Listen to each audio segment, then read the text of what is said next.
Hey guys, welcome to CRNT Designers. This is Chetan, and in this video we are going to learn to create a gift box within a few minutes. So without further ado, let's get started. To make the gift box, we are going to use the cube. So here is the cube, and then you need to go to the orthographic view. Then go to the edit mode and turn on that X-ray mode.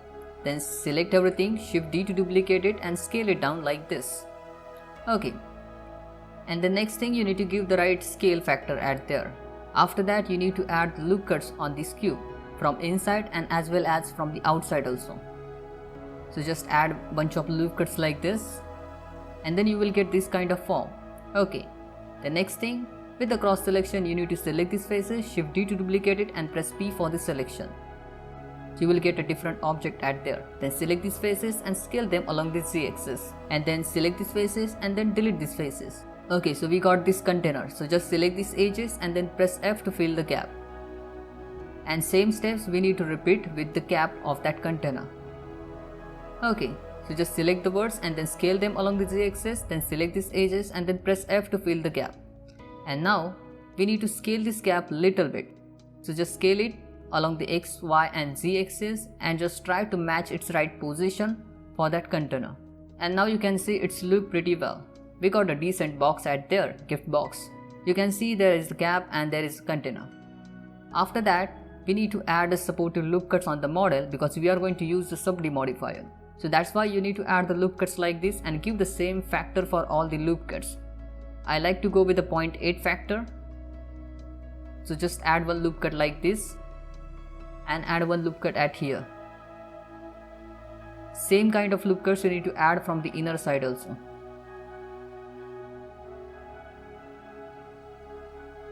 And the next thing, you need to select everything and then mesh and then symmetrize. Take the symmetry along the X and Y axis.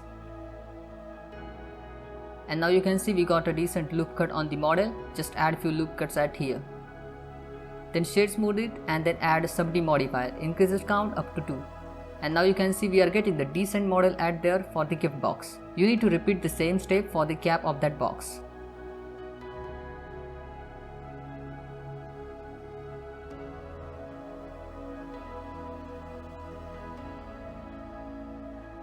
And now you can see we got this decent looking box, which looks pretty well. And we have got the decent smooth shading on the model with the help of subdivision modifier. Then you need to add few loop cuts like this and then select these faces with the shortest path selection and then Shift D to duplicate it and press P for the selection to make a different object. Then select these edges and then E to extrude it and move these edges along the Z axis.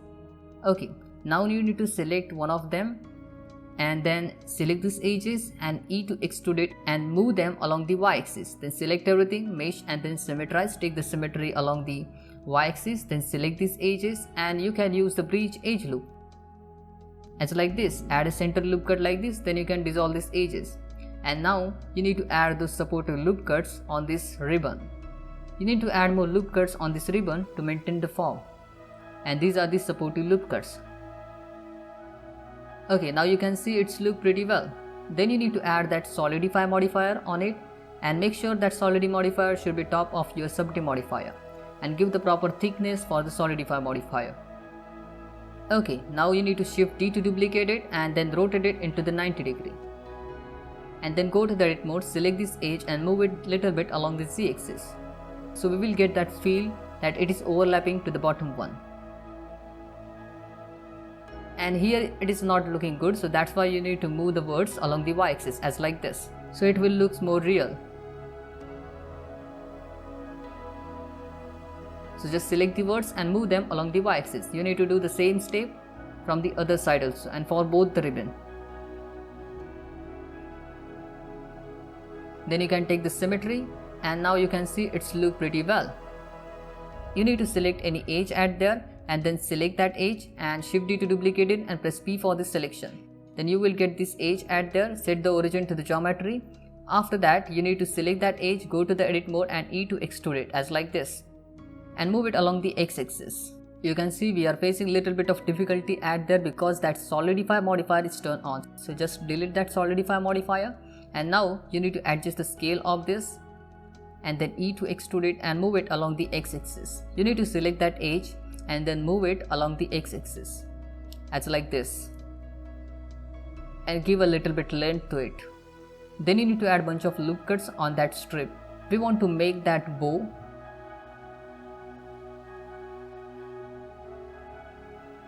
After that, you need to add one loop cut at here, then select this word, right click and then connect vertex path.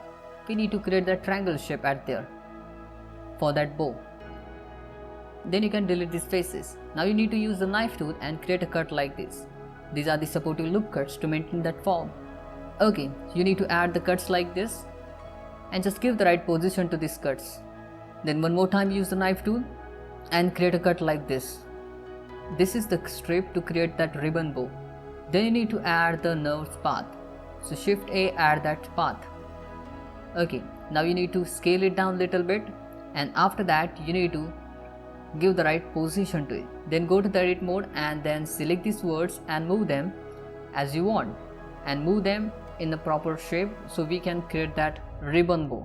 Here you need to give the right position to the words so we can create that ribbon bow for the gift box. So you can see we got a decent curve at there. After that you need to select that strip and then you need to add the curve modifier and then select that nerves path. After that you need to move that strip along the x-axis to give the right position to it. So it will follow that curve and we can create that ribbon bow. Here you need to scale these words along the y-axis. So you can use the proportional editing. And same kind of thing you need to do from the another side also. So just select these words and then scale them along the y-axis as like this. You need to see where you need to scale it along the y-axis so you can create a proper bow shape. So according to that, you need to do that. So it will take your time to understand where should I scale it along the y-axis. So I will get a decent looking form. And it is very easy, just you need to do it in a proper way. Then you need to rotate it into the 45-degree angle as like this. So set the origin to 3D cursor and then rotate it into the 45-degree angle. Then you need to apply that curve modifier at there, and you can see we are facing the little bit of difficulty when we apply that curve modifier. That happens because of the normal orientation. So now you need to check the face orientation and you can see there is a wrong face orientation. So you can press Alt N and then recalculate the normal. You need to do this thing for all. So select everything and press Alt N to recalculate the normal. And now you can see we are getting the right face orientation on the model.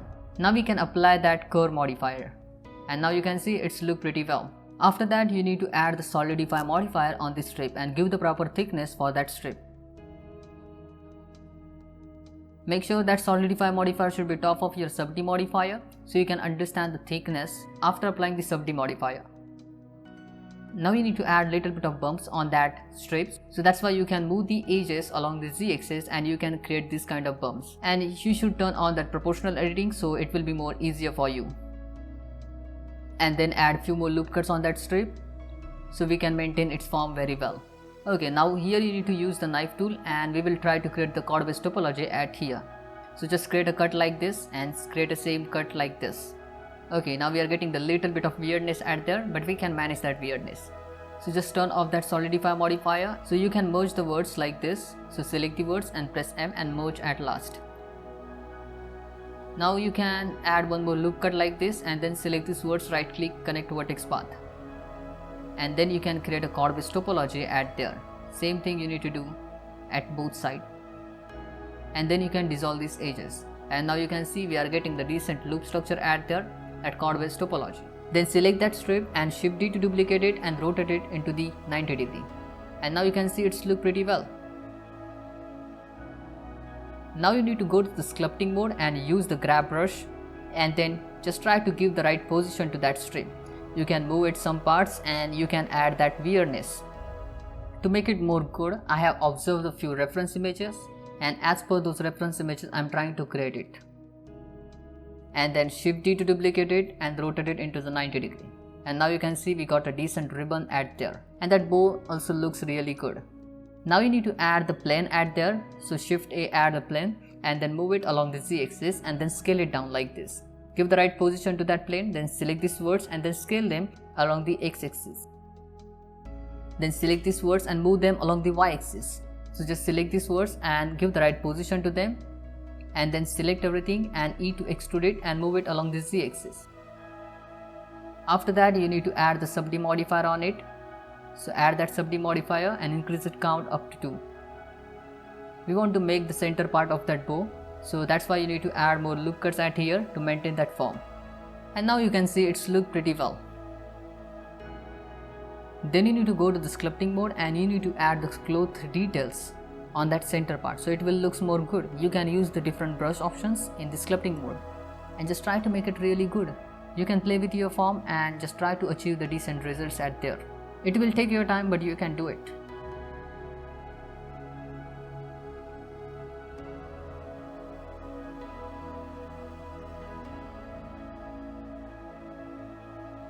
Just try to refine your model as much as you can, so it will look really well and it will feel like a realistic model. So in this way we can create this kind of models. So thanks for watching. If you like this tutorial, then hit that like button and subscribe our YouTube channel. Bye bye. So next video, take care.